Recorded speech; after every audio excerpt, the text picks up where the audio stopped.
time, and so we're asking folks to do that. Driving on ice is not something many of us Charlestonians and South Carolinians know how to do. Working in the upstate, a lot of times I would see cars slide off, get straight into the side of the road, and they'd sit in their car, and then another car would hit that same patch of ice and then run into them. Is there like a safety, or what's the safest possible way? If somebody does happen to, let's say, hit a patch of ice, slide off the road, do you suggest they get out the car, stand away from the car, stand away from the road? What advice can you give to these people who don't normally drive in these situations? I think most people tend to get out of the vehicle, which, you know, is probably a good idea based on the circumstances, uncontrollable vehicles skidding on the ice. We would just ask those folks to notify us right away so we can get someone to them to help them try to keep the roadways clear. There'll be, again, if the ice conditions that we're supposed to see, if we have that, you're going to see a lot of vehicles on the side of the road in the ditch and that kind of thing. Deputies are preparing for that to help the highway patrol. Again, we'll be focused on places like the Tailrace Canal Bridge, all the different bridges around the county to make sure, working with county government to make sure those stay passable. I would just add that, you know, we want everybody to be as safe as possible, and I want the citizens to know that we're out here and we're here to help them, and we're going to help them. But the best thing probably in this situation is to stay home if you can, and not ride around sightseeing. I notice the snow's, if it comes, it's going to be, you know, nice to see, and we haven't seen that in a long time. But it would be best to just stay off the road to help us, because we will have a lot of calls. With those lot of calls, are you suggesting that the community call 911, the sheriff's office number? What's the best number to call? 911 is the best avenue to reach all of our emergency services, fire, EMS, and sheriff's office, and also the highway patrol. It could be funneled to them.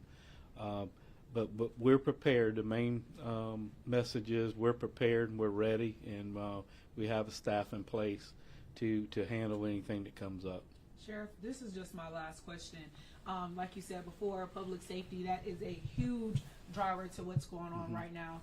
Deputies are going to be out. Could you talk about the importance of people just using their common sense, staying home, not putting deputies' life at risk, because you know, it's just simple. You say stay home, you know, you're protecting yourself and you're also protecting law enforcement agencies as well in this type of conditions.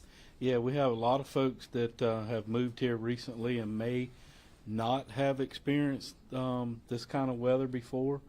But then we have a lot of folks here that's probably pros at it, that's come from states that get snow all the time.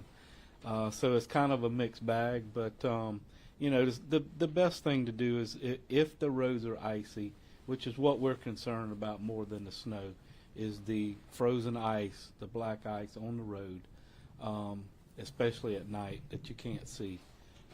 So yeah, again, it's probably best that they do stay home. Sheriff, you've got everything from interstates to small back roads, and in your memories of these kinds of events in the past, you know, what are your most concerning areas? The rural areas of the county.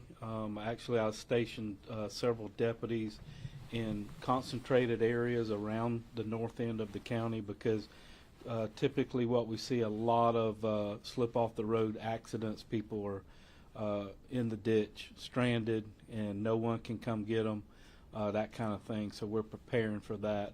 Again, I've deployed a number of four-wheel drive vehicles out from our fleet to stage in certain areas of the county where we're experiencing those kind of problems. You expecting that could last a couple days because of temperatures?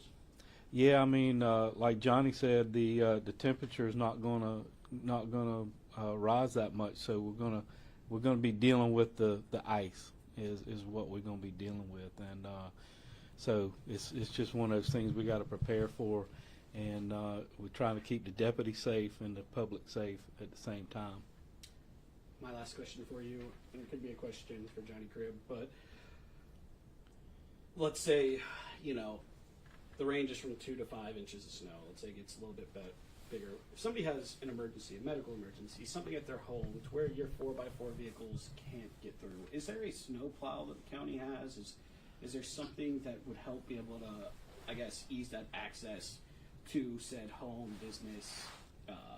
Yeah, we have mutual aid agreements with folks, but we do have the capability of, we have a high water vehicle that can go into these places, and several of our fire departments have them, and we're prepared. We'll get to them. Thank you. Thank you. Thank you. Thank you, guys. Thanks. All right. Superstar. Hope that filled y'all's time a little bit. It did. It was all day I Trump think Holly was yesterday. trying to figure out if you made it or not.